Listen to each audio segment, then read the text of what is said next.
السلام عليكم ومرحبا بكم. طليت عليكم اليوم بوصفة المردومة، تقدري ديريها بالغنمي ولا بالبقري ولا بالدجاج اللي متوفر عندك، يعني ديري بها. شوفوا كيفاش يجي طايب بزبدة لاصوص بنينة ما شاء الله. مع طريقة الروز هذا ما عندي ما نقول لكم، يعني وصفة ولا أروع. قبل ما نبداو الوصفة وطريقة التحضير ما تنسونيش حبيباتي تشجيعاتكم وبدعمكم. خليو لي جام وتعليق حلو، الله يحلي أيامكم. صلي وسلموا على سيدنا محمد ونبداو بسم الله. اول حاجه نبداو بالتتبيله الخطيره البنينه. عندي 3 سنات تاع ثوم قطعتهم هكا برك شرائح، زدت لهم مغرف، راني حنكيل بالمغرف المتوسطه ولا مغرف تاع الحليب. كي نقول لكم مغرف يعني هذيك المغرف المتوسطه. درت منها مغرف نتاع اكليل جبل وزعيتها مخلطين اعشاب عطريه، نتيا واش متوفر عندك زعيتها اكليل جبل ديري. زدت لها مغرف تاع مطارد، وزدت لها مغرف تاع هريسه، ومغرف ثاني ممسوحه تاع الملح. اللحم لازم يكون مملح مليح باش يجي بنين، كون يطيب مسوس ما يجيش بنين. نزيد عليه ثاني مغرف تاع فلفل احمر، انا درت الحار يعني يجي بنين، واللي ما تحبش الحار دير الحلو. زدت لها ربع مغرف نتاع فلفل اسود، وزدت ثاني مغرف تاع طماطم مصبره، مغرفه المتوسطه برك يا البنات، ومغرف هاسل. هذه هي التتبيله. زدت لها نص فنجان تاع الماء باش نحل فيها هذو التوابل. نروح نجيب اللحم ولا الدجاج بقري، واش متوفر عندك يا البنات ديروا، يعني الا بقى لكم من العيد اللحم غير ديروها ما ترطيوش، ولا ما بقى لكمش ديروها بالدجاج.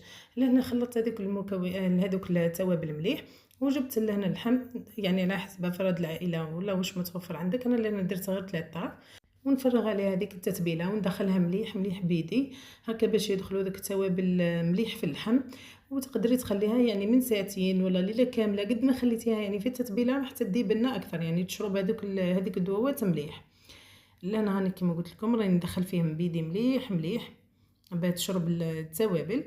ونروح نجيب هذيك البرمه تاع الطين، يعني كاين هذه تاع الطين تقليديه، ولا كاين هذوك اللي جاي هذوك الفخار الابيض، ولا هذاك اللي مرسوم فيه، يعني هذاك تاع بكري، يعني كل يصلحوا.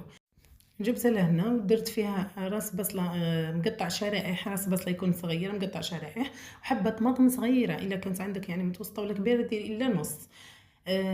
باه ما تبيضناش اللحم، يعني كي تعود الطماطم تاع الحب بزاف راح تمد بيوضه للحم. نحوس يطيب لي هكا احمر يجي ما شاء الله. لهنا قلت لكم انا درت حبه طماطم صغيره قسمتها على 4، حبه بصله ثاني صغيره قسمتها شرائح حطيتهم في القاعده، وزدت لهم 2 مغارف نتاع الزيت على البصله والطماطم. ومن بعد نوليو نحطوا هذيك الطرف تاع اللحم ونفرغوا هذيك التتبيله اللي بقات. لهنا يا البنات الا رفقتوه مع البطاطا يعني تكتفيو بهذاك النص فنجان اللي درتوه في التتبيله، نص فنجان تاع الماء والبصله والطماطم راح يطلقوا معهم، يعني تكفيه وتوفي. انا لهنا راح ندير الروز، وحبيت الروز يكون مشمخ يعني نسقي به هذيك لاصوص. زدت لها نص فنجان واحد اخر، تسمى المجموع اللي انا واش درت فنجان تاع الماء. ومش راح ينشف لكم يا البنات كون ديروا الا نص فنجان الاول مع البصله والطماطم راهي تكفي، يعني الا رفقتوه حبيتوه ناشف رفقتوه مع البطاطا. هنا لهنا رفقته مع الروز احتجت لاصوص، يعني زدت له نص فنجان واحد اخر. واش درت البابي كويسون ثاني شمختو وغطيت به هذيك الفم تاع البرمه. ومن بعد وليت حطيت الغطاء، ومن بعد وليت جبت العجين درت غير الدقيق وماء برك عجنته كيما هكا يكون طريه، وحاولت اني نغلق هذيك الغطاء الكل ساير داير. والفور راها كانت مسخنه مليح مليح من قبل حوالي 20 دقيقه على اعلى درجه. انا نحط البرمه تاعي ونديرها 180 درجه يا البنات 180. خطره شوفوا اذا عليتوا لها اذا عليتوا النار بزاف راح تزرب تنشف وما يطيبش اللحم زبده. تسمى ديروا لها 180 درجه راح تطيب في غير ظهر تجيكم ما شاء الله. لهنا في المقله انا لهنا وقتها درت هذه المرحله كي فاتت ساعه ونص على الطياب، وليت درت الروز باش يبقى لي هكاك سخون ما يبردلش. واش درت مغرف متوسطه معمره مليح تاع الزبده، وزدت لها مغرف وحده تاع الزيت لاني راح ندير كاس واحد تاع الروز وفنجان نتاع الدويده. تسمى الا كنتو حديروا اكثر ديروا مغرف كبيره تاع زبده مع 2 مغارف ولا 3 تاع الزيت. لهنا قلت لكم انا درت مغرف متوسطه يعني نص مغرف كبيره، وزدت لها مغرف واحده تاع الزيت. فرغت هذيك الدويده الفنجال وحمصتها مليح حتى ندات لي اللون الاحمر. ومن المستحسن يعني تدي لون احمر اكثر من هكا باش تبان، يعني من بعد كي نمرقوها تبان حمراء. بعد ما حمصتها مليح وليت فرغت عليها ثاني هذاك الكاس تاع الروز، زدت عليها توابل اللي هي كركم، زنجبيل، ولا حبيتي ديري ثاني توابل دجاج الا استعملتي الدجاج، ولا توابل اللحم الا استعملتي اللحم. درت ثاني ملح وفلفل اسود، درت عرف تاع قرفه ووحده تاع نجمه الارض، وحمصتهم، بقيت نحمص فيهم ذوك التوابل مليح مليح، يعني تتحمص على نار تكون هاديه. بعد ما تتحمص لي نولي نمرقها بزوج كيسان تاع الماء، يعني درت كاس تاع روز مع زوج كيسان تاع الماء. الا كان الروز نتاعك يعني مش طيب بزاف ولا استعملتيه من قبل، يعني هذا روز عادي مش بسمتي، ديري زوج كيسان ونص تاع الماء، فهمتوا، باش يطيب لكم زبده.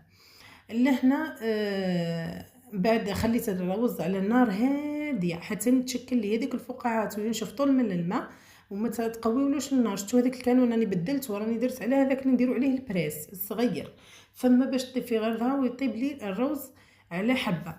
لهنا بعد ما فاتت ساعتين قد انا كنت يعني درتها على 10 و 12 دقيقه، رايت الساعه 12 و 12 دقيقه نحيتها.